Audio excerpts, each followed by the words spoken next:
Welcome back. Now, I know what you're thinking. This isn't the normal screen we start on. That's because I'm recording this one right after the next, or the last one. So, episode 33, I believe it is. Yeah, I was like, I'm going to go ahead and record. That way, in case Da Vinci's event comes out, I can be a fat whale and farm those void dust and everything else. So, in case you guys were wondering, last time we actually got our butts kicked by Robin. So, there's that. And, yeah, then we didn't get our butts kicked. So, for whatever reason, I did something stupid and, didn't realize that you could only use one skill per battle. Or one per round, I should say, not battle. So, we're going to go ahead and just go ahead and start here. Save completed, because that's literally the last thing we did.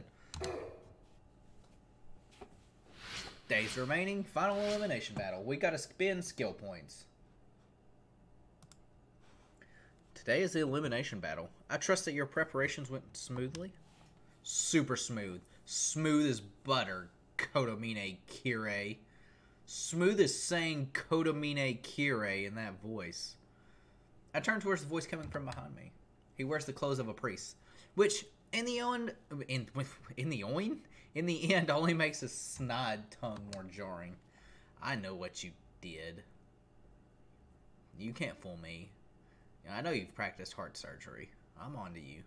Shout out to anyone that gets that reference. Don't say it in the comments. Just say if you know what I'm talking about when I say he's practiced heart surgery. Just say I got it. Don't say what it is that you got though, because I don't want stuff spoiled. Come to the first floor when ready. You can do something trifling like stop by the commissary if needed. Apparently finished, he opens the door and lets himself out. In preparation for the elimination battle, I should go to the chapel in the commissary. Or I could go to my personal room and sort out my information on the enemy servant. And then once all that's in order, I'll go to where Kodomine is. Or, just throwing this out there, we do all of it. First things first. I can't speak. Alteration! Yes, I do. Yes. Strength. Oh, so close. So close to that skill.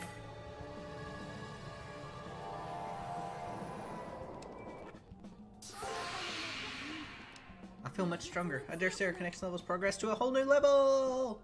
Nah, we're good. Thanks, Alkaline Battery.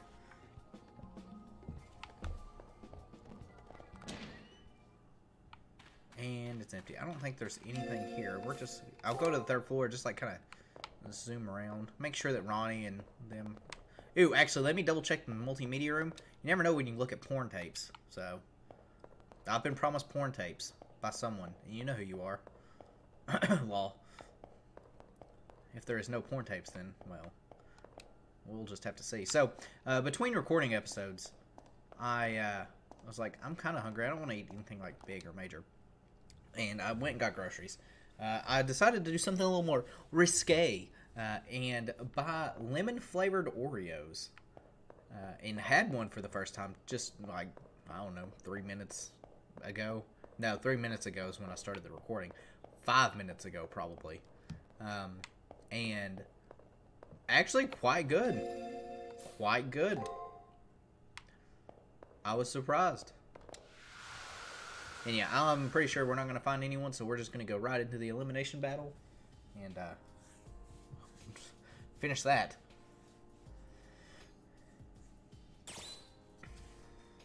Let's speak. Oh, it's still weak. Okay. Organize our information. Alright, let's review the information we have. Dan Blackmore. Our opponent this time is a veteran soldier. Since I can never hope to make up decades of experience in a week, he's clearly got the advantage. I'm the inferior master, but when it comes to his servant's class is... It's Saber, I believe. Huh.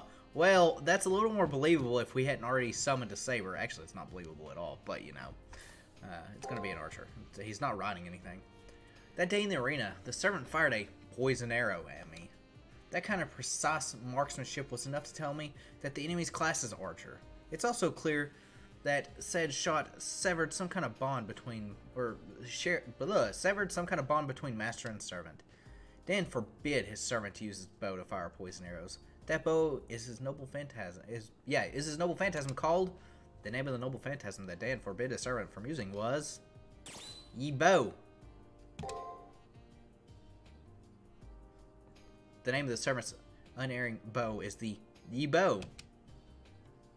If I knew how to edit, I would absolutely put in the fake Grand Order Ye Bow thing there, but I don't know how to do that, so we're not going to do it. But after Archer wielded it into the prep period, Dan utilized a command seal to disable its further use, telling him to fight fairly, because Dan is an idiot. Fighting face to face with honor and pride, seeing as how Archer fought so differently in life, of course he doesn't get his master's values. The girl who helped me deduce that was the sky-gazing beauty. You know, let's calm down now, Hakuno. I will correct this sentence. The girl who helped me deduce was the woman from the 3rd floor, Ronnie. Sky-gazing woman, I guess you could say. With the remains of the archer's arrow, she showed me the forest and held a deer, or he held deer. The name of the forest was Sherwood Forest. Schwarzwald. Matrix level 3, or E.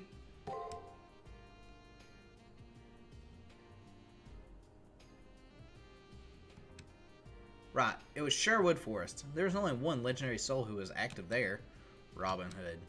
There is zero doubt as to the enemy archer's true name. Even with his true name and taking into account the discord between master and servant, can I win? Yes, yes you can. Our servants are pretty evenly matched, so if I can step up my game as a master. Save. Save.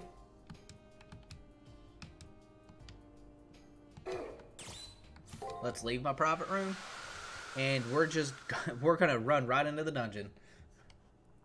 Actually, we're gonna go to the commissary first. Make sure we've got everything. Like I said, I was told not to buy the formal wear. I'm not gonna buy that. Servants HP.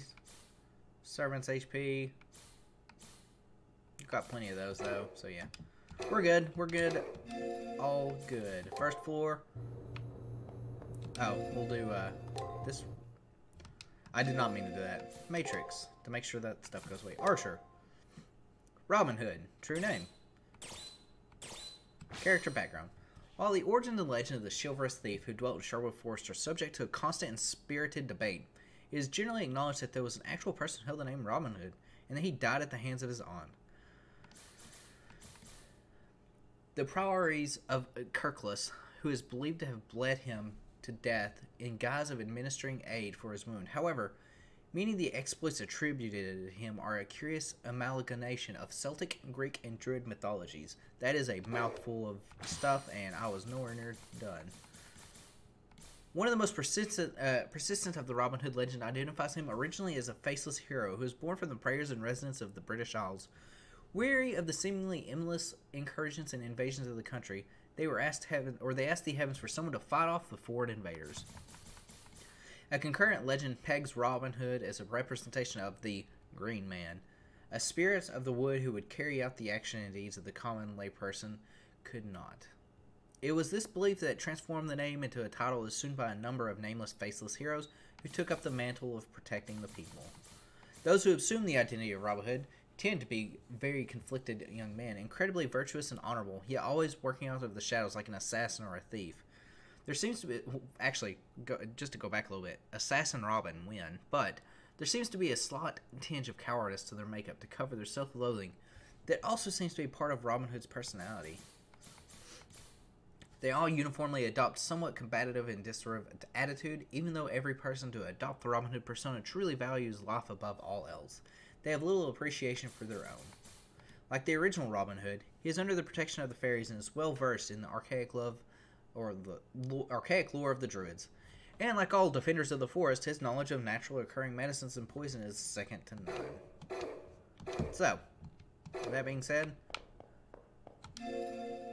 back to the first floor. Back to the first floor, not the third floor. As funny as that is, I did not mean to do that. Save. Alright, Kirei. What you got, yo? You will now enter the Colosseum and confront the opposing master. Are you ready? Remember, the only way to lead the Colosseum is to win. If you are ready, I will open the gate. Enter the Colosseum! The way to the Colosseum is now open, young master. Rejoice! Yokorobe Shonen. I wish you the best of luck and hope that you will return. Remember, it's kill or be killed.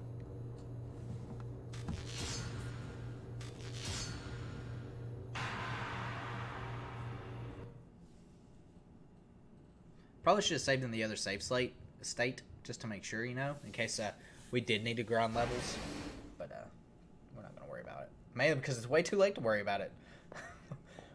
We're either good or we're not good. Also, through the entire recording session last time, I was super thirsty. I was like, I don't want to get up and go get me water. I've had water in my life like this entire time.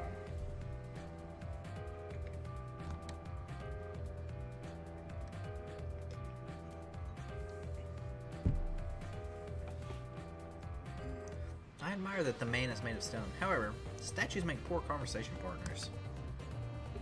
Hey, servant. You look like a clown, so put a little show for us. Let us see your tricks, or hear a poem.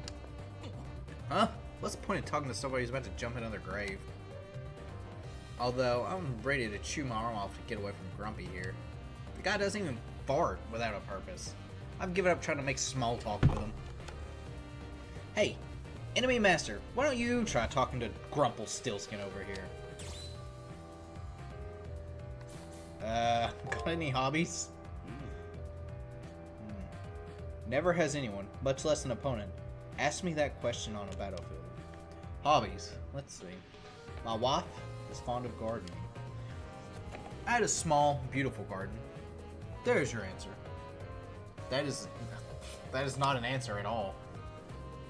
Don't you hate it when you're right? Like I said, the guy's a steel trap. Thanks for trying to pry him open. I can respect his pride and experience in a veteran army general. He is a fine opponent. In fact, I sympathize with such a prestigious man for being saddled with an impish legendary soul. Are you of an honorable origins? Because your master cuts a better figure as a servant than you. I wish. My master's so straight-laced and an atypical legendary soul like me gets tied up in knots. I'll let you on a little secret. Not all of us legendary souls were noble enough. That would be boring. Oh, and on that note, careful you don't get nailed from behind. Again. Heroes do not necessarily need to be noble, but their lives must be brimming with glory and beauty. At any rate, you seem to be an archer assassin. Archer assassin. Two different classes, but okay. I have experience with conducting assassinations, but as my master is not cut out for such methods. Besides, this is war, not politics. What's with this domestic strife I'm sensing over you? Or over there? You don't care for surprise attacks, master. How far is too far? No foul play? No dirty tricks? Nah, I don't really. You know. Man, you're so uptight. Good luck on that. Don't get carried away, Archer. You call that getting carried away, master? You're plundering our enemies. No, I can't do that voice. That kills my throat. You're plundering our enemies for entertainment, right before the battle. Yes, that is excessive. Ding, correct. If you don't like it, then go put on a helmet to match the armor and drown out the sound. But I want to talk to our enemies. Why don't you listen in? Learn what these kids in these days are into. Because if you got any more ancient, they'd have to put you in a museum. Burr, burr, burr, burr. Sick burn, Robin. Your poorly phrased advice is duly noted. But mutually understanding will come on the battlefield. You have no idea how to have fun. With all this killing, a guy's gotta unwind. A bowstring that's wound too tight snaps, isn't that right? That's a very fair point. I have nothing against having fun, because fun in the sun is fun. Right? Life's hella hard, and then you die, you don't enjoy yourself, and then you just die miserable. Will you never gain the proper attitude to fight? Nah. Listen up, master. Things would be so much easier for us if I just accepted life and had it. For us, if you just accepted life and had funny parts. It'd go whoosh on that undefended back of yours. That's how an archer should fight. But to be nimble on my feet, chivalry and ideology are all stiff and just would slow me down. Listen, Archer, you will fight as I direct. I'd press X for doubt right now. Ugh, not again. Fine, I get it. Your wish is my command. Ugh. That's my master for you. He can't keep his chivalry in his pants, even with a kid like you around. I just wish you understood that not everyone can take pride in their lives.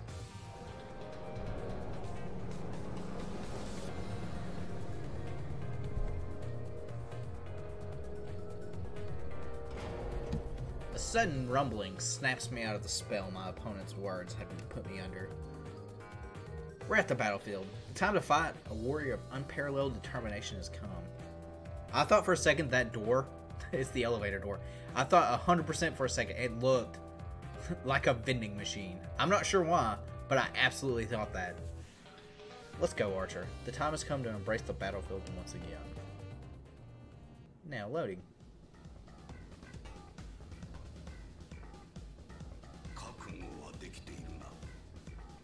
All will be settled here, Archer.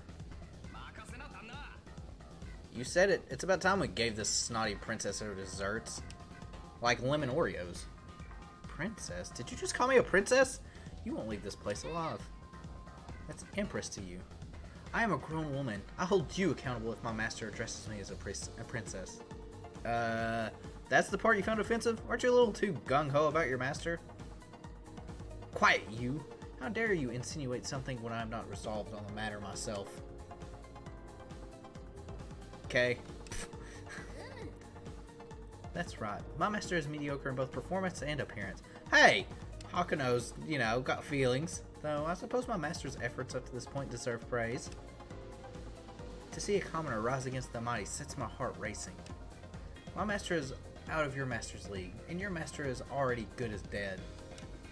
Because my master, in spite of her lack of experience, works so hard and looks adorable trying.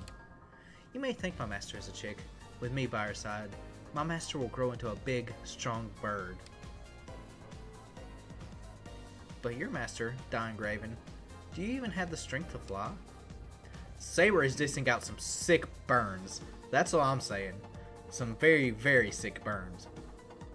Your insight is keen. I hear you were a tyrant in life, but I see you deserve to be a legendary soul. Don't be so humble, master. You've got a wish too. No one has the right to scoff at that. Shut your trap, Saber, unless you want me to nail your tongue to the floor with an arrow. I am relieved by your words. Beneath your impudence, you care for your master as deeply as I care for mine. Whenever you're ready, Hunter, I will raise your Sherwood Forest. Cue the Pokemon music. I mean, it's not really Pokemon music. Saber. Archer.